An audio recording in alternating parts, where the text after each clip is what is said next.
esto es Programación para Todos y hoy te hablaré de cadenas en Python.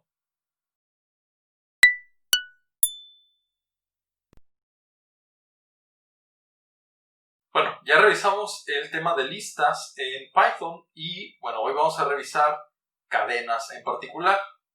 Entonces, bueno, las cadenas las pusimos en este módulo justo después de listas o junto con las listas, no sé, porque bueno, en realidad son parecidos, tienen ciertas características en común.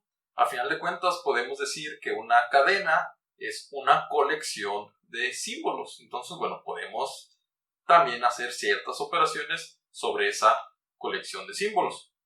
Entonces, bueno, lo que vamos a hacer es utilizar la terminal para pues, revisar esas operaciones que podemos hacer sobre cadenas. Entonces, bueno, ya tengo acá abierta la terminal y vamos a comenzar creando pues una cadena como tal. Voy a hacer mi variable.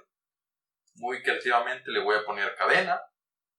Y bueno, vamos a poner hola mundo, ¿no? Una cadena simple y sencilla. Entonces, bueno, de esa cadena yo, por ejemplo, puedo saber cuál elemento hay en cierta posición. Por ejemplo, cadena en la posición 3 y nos regresa la A. Esa está ahí, ¿no? Entonces, podemos utilizar esa notación de corchetes para acceder a la información. Igual puedo obtener, por ejemplo, la longitud de una cadena. ¿Cuántos símbolos tiene esa cadena? ¿Cuántos elementos hay? Y bueno, tenemos una longitud de 10, ¿no? Hay en total 10 símbolos en esa frase, en esa cadena, hola mundo. Igualmente podemos hacer la notación de slices, de pues, rebanadas. Por ejemplo, yo puedo poner cadena y desde el símbolo 3 o desde la posición 3 hasta el final, ¿no? Y eso nos muestra, bueno, A espacio mundo. Recuerda, igual que en las listas, empezamos en el índice 0. Entonces, bueno, la H está en la posición 0, la A pues está en la posición 3, ¿no? Igual como habíamos visto acá. Okay. Entonces, bueno, igualmente puedo hacer desde cierto inicio hasta cierto valor final, por ejemplo, desde la 3 hasta la 7, y pues nos pone nada más esa colección de caracteres, ¿no? Esa sublista de caracteres. Va. Entonces, bueno, muchas de las operaciones que podemos hacer con listas podemos hacerlas también con cadenas, algunas de esas operaciones básicas que ya revisamos. Y vamos a ver en particular cuáles son pues las específicas, por así decirlo, para cadenas y cómo utilizarlas. ¿Okay? Entonces, bueno, podemos también contar la cantidad de ocurrencias de un símbolo. Por ejemplo, yo puedo poner cadena.count y no sé, tal vez la O. ¿Cuántas veces aparece la O en esa cadena?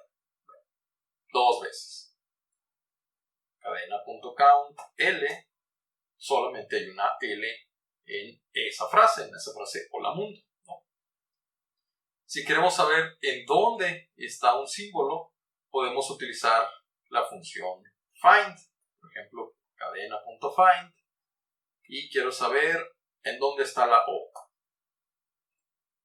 Nos responde que está en la posición 1. Lo que hace el método find es encontrar la primera ocurrencia de ese símbolo que nosotros pusimos como argumento. En este caso, la primera O aparece en la posición 1. En esta frase hola mundo, la O, la primera, aparece en la posición 0.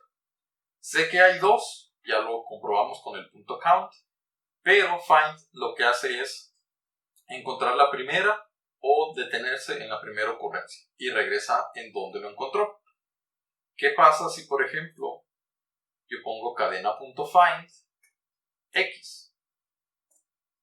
En este caso, regresa un -1, indicando que la x no es parte de esa colección, no está ahí, y bueno, por lo tanto, regresa un -1 para indicar eso, o un índice, una posición no válida. Igualmente el punto find lo podemos utilizar para buscar subcadenas. Por ejemplo, en hola mundo yo sé que existe OL como subcadena y ahí está, ¿no? En la posición 1. Si pongo, no sé, OLX menos 1 porque esa subcadena OLX no existe como tal en pues la cadena original hola mundo. ¿Ok? ¿Qué más? Si queremos saber el índice, también lo podemos comprobar con punto index. Por ejemplo, cadena punto index de O, el símbolo O, es la posición 1. Y bueno, pues, ¿cuál es la diferencia? Tengo un find y tengo un index. Bueno, la diferencia es, pues principalmente al momento de ejecutar nuestros scripts. Si yo pongo, por ejemplo, un punto index de X,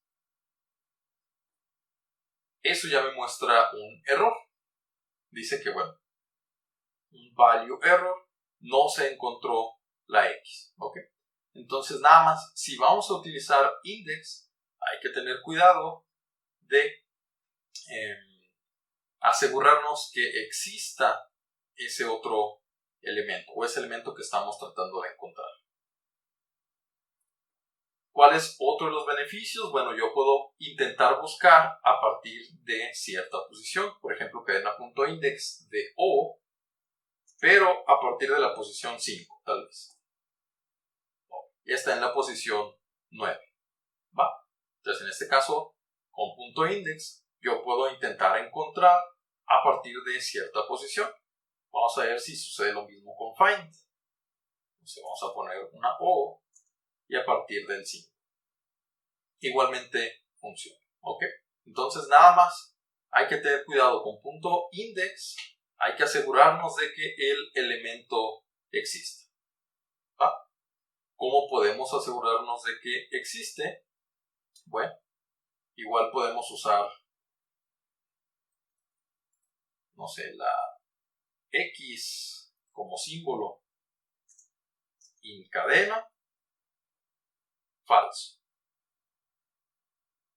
o in cadena verdadero.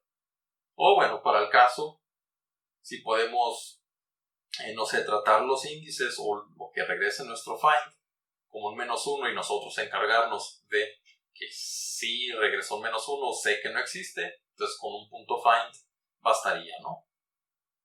Nada más para tenerlo en cuenta. Existen esas dos posibilidades. Bien, ¿qué otro método podemos utilizar? Y uno que es pues bastante común ya cuando trabajamos con otro tipo de cosas. Bueno, existe algo llamado join.join, ¿no? Y esto lo que hace es unir ciertas cadenas con un separador o con otra cadena que nosotros demos. Por ejemplo, si yo pongo una coma, eso pues es una cadena, coma.join, y acá entre los paréntesis pongo una lista de cadenas o un objeto iterable a final de cuentas. Lo que va a suceder es que por cada elemento de ese objeto iterable que esté entre los paréntesis, lo va a separar con lo que yo haya puesto o con la cadena sobre la cual se esté haciendo el método join. Por ejemplo, nos imagina que estamos trabajando con un archivo de estos que ya son muy comunes, los archivos CSV o un formato separado por comas, y no sé, tengo como campos el nombre de una persona, igual ya con valores tal vez, apellido y ciudad, ¿no? Entonces, lo que hará el método es, para cada uno de estos elementos del objeto iterable o de mi lista, lo va a separar con la coma y todo eso me lo va a regresar como una sola cadena. Entonces, bueno, esto puede facilitar mucho el trabajo para cuando estamos escribiendo en archivos CSV. Tal vez yo tengo todo un registro de información con varios campos que quiero ir guardando en archivos, ¿no? Y bueno, con este método podemos pues automatizar ese formatear la información, ¿no? ¿Qué pasaría, por ejemplo, si nada más ponemos otra cadena? En este caso lo que va a hacer es por cada uno de los símbolos de mi cadena, los va a separar por coma. Tal vez de alguna manera yo quiero separar individualmente los símbolos y pues indicar cada uno de ellos separado por una coma. Bueno, pues esta sería una de las formas de lograr, ¿no? Bien, ¿qué más podemos hacer? Algo que no se puede hacer con listas normales. Por ejemplo, yo puedo tratar de convertir, no sé, alguna frase y tal vez acá una E en mayúscula. Y por alguna razón tal vez quiero hacer comparaciones para buscar, no sé, el título de alguna canción o de alguna película o algo así, y quiero compararlo, ¿no? Pero muchas veces se nos va un error de dedo y ponemos ahí una mayúscula o algo así, y en nuestra base de datos, en nuestros registros, está todo en minúsculas o todo en mayúsculas. Bueno, podemos hacer la conversión de una frase para que sea toda en minúsculas con un punto lower. En este caso, esto que era nombre con la N en mayúscula y la E en mayúscula, ahora quedó todo en minúsculas. De forma tal que podamos pues, comparar ya campos, ¿no? Tal vez yo puedo leer la información que tenga guardada en una variable o en un archivo, y para hacer comparaciones sin tomar en cuenta mayúsculas y minúsculas, convierto ambos campos, ambos datos, todo a minúsculas y ya lo comparo. De forma tal que, bueno, a pesar de que nosotros podamos escribir algún símbolo en mayúsculas, otro en minúsculas y tal, si como tal los datos, el nombre o tal vez el mismo, entonces, bueno, lo podemos comparar fácilmente. ¿Ok? Bueno, ¿qué más? Imagina que queremos reemplazar un dato. Por ejemplo, regresando a nuestra cadena es hola mundo, ¿no? Y yo quiero reemplazar todos los símbolos o todas las ocurrencias de cierto símbolo por otro valor. Tal vez quiero reemplazar las O's minúsculas por, no sé, mayúsculas, ¿no? ¿Qué podemos hacer? Existe la función cadena.replace, o bueno, el nombre de mi cadena.replace, y yo puedo cambiar, por ejemplo, las O's minúsculas en O's mayúsculas, ¿no? Y simplemente lo que hace es regresar esa nueva versión de la cadena, ahora con esas O's escritas en mayúsculas. Una de las características, lo iba a plantear como desventaja, pero no necesariamente, es que literal va a tomar todos los símbolos y los va a reemplazar. No puedes cambiar, por ejemplo, el símbolo que está en la posición 3, ¿no? Si le ponemos acá un inicio a partir del símbolo 3, lo que hace es, ese otro parámetro es reemplazar nada más cierta cantidad de símbolos. En este caso serían los primeros 3, ¿no? Por ejemplo, si pongo un 1, la primer O minúscula que encontró la cambió por mayúscula y nada más. Pero como tal, yo no le puedo decir, quiero que cambies el símbolo que está en cierta posición por este otro. Eso pues simplemente no lo podemos hacer, ¿no? Entonces, ¿qué haríamos? Bueno, pues lo más lógico de pensar es, no sé, cadena en la posición algo y reemplazarlo con ese otro valor. Por ejemplo, cadena en la posición 9, que es esta otra O, la voy a cambiar a mayúsculas. Y no sucede. Y esto es una de las principales diferencias con las listas.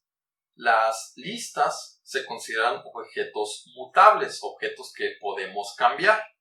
Las cadenas se dice que son objetos inmutables. No podemos asignar por posición, usando la notación de corchetes, un valor. Simplemente no nos lo permite. Nos dice que bueno, ese objeto no soporta asignación de elementos. Las cadenas se consideran inmutables en Python. Bueno, eso nos deja pues con una Pequeña desventaja, ¿no? Muchas veces lo que queremos es simplemente cambiar un símbolo, cambiar lo que haya en cierta posición de una colección de datos. ¿Cómo lo podemos lograr? Bueno, lo que vamos a hacer es concatenar cadenas de forma tal que podamos hacer el reemplazo. Vamos a tomar una rebanada de nuestra lista, concatenarle lo que queremos cambiar y después tomar otra rebanada de nuestra lista original o de nuestra cadena original. ¿Cómo es esto? Que suena un poco raro. Tenemos esa frase, ¿no? Hola mundo. Y vamos a cambiar esta M que está en minúscula. Yo la quiero poner en mayúscula. ¿Por qué? Pues porque sí, yo, ¿no? Entonces, ¿qué haríamos? Bueno, vamos a reemplazar cadena de forma tal que tomemos los primeros símbolos hasta antes de la M. A eso le concatenemos la M mayúscula que yo quiero y después tomamos el resto de los símbolos. ¿Cómo sería? Bueno, cadena desde la posición inicial ¿hasta dónde? Bueno, ¿en dónde está la M? Es posición 0, 1, 2, 3, 4, 5. ¿Ok?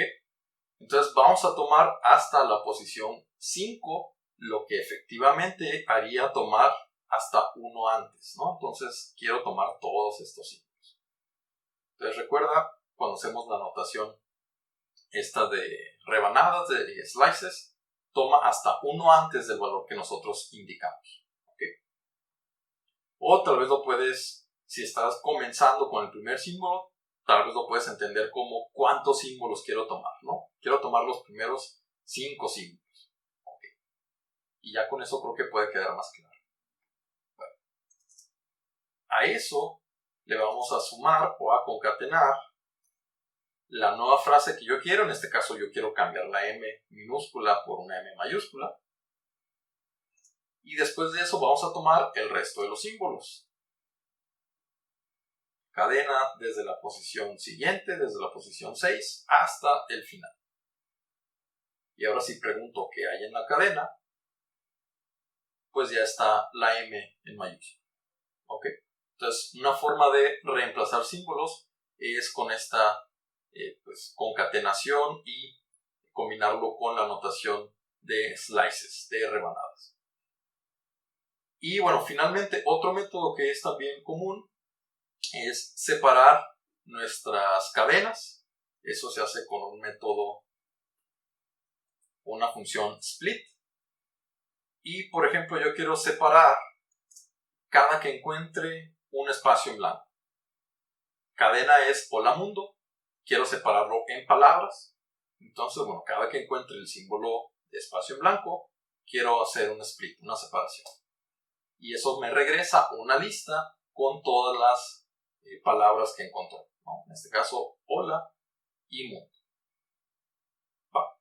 Entonces, bueno, algunos de los métodos que podemos utilizar sobre cadenas, igual son iterables, podemos usar fors para tomar cada uno de los símbolos y bueno, mucho de lo que ya vimos con listas se puede aplicar en cadenas. Solamente acá vemos algunas de las diferencias, siendo la principal, al menos desde mi perspectiva, eso de que son inmutables las cadenas a diferencia de las listas que se pueden modificar, ¿no?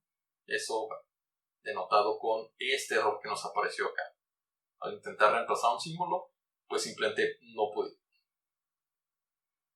Bien, llegó el momento de plantear un ejercicio, ya que vimos listas y cadenas. Ahora vamos a plantear un ejercicio algo interesante para el tema, ¿no? Entonces, nuestro archivo listas-e.py. Y lo que vamos a hacer es crear el juego del ahorcado, al menos pues en este lado del mundo así se le conoce. Es un juego en el que tú tienes que adivinar una palabra y lo único que te dan como pistas es cuántos símbolos tiene esa palabra, denotado con guiones bajos, ¿no? Entonces, bueno, acá tenemos esa descripción. En esencia, bueno, el juego debe comenzar seleccionando de forma aleatoria el nombre de alguno de los países de América. Vamos a tener los 35 países como posibles palabras secretas. y esos nombres deberán estar almacenados en una lista. Seleccionas de forma aleatoria uno de ellos y a partir de ahí comienzas el juego. Al inicio, por ejemplo, si la palabra fuera Cuba, el país fuera Cuba, entonces el usuario lo que ve son 4 guiones bajos, uno para cada letra de ese país, ¿no?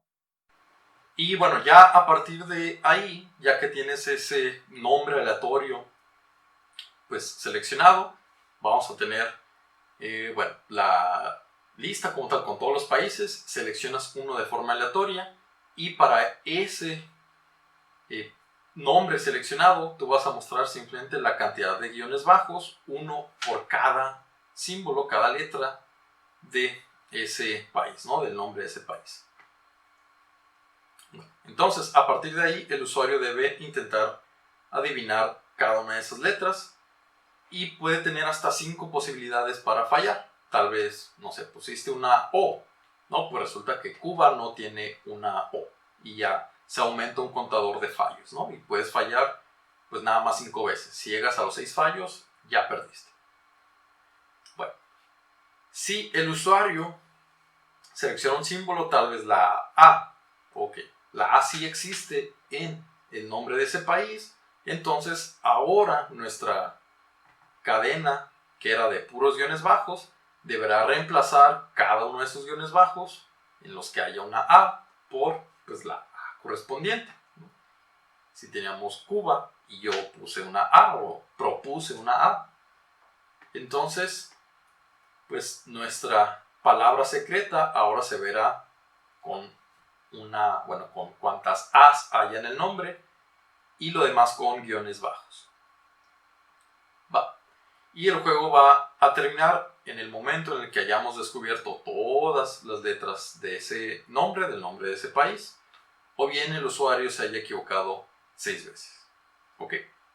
Entonces, bueno, acá vamos a utilizar varias de las cosas vistas en el tema de listas y de cadenas, ¿no? Vamos a tener una lista de países, de ahí seleccionamos uno aleatoriamente, generamos una cadena con la cantidad de guiones bajos igual a la cantidad de letras que haya en el nombre de ese país y vamos a tener que hacer reemplazos en esa cadena, ¿no?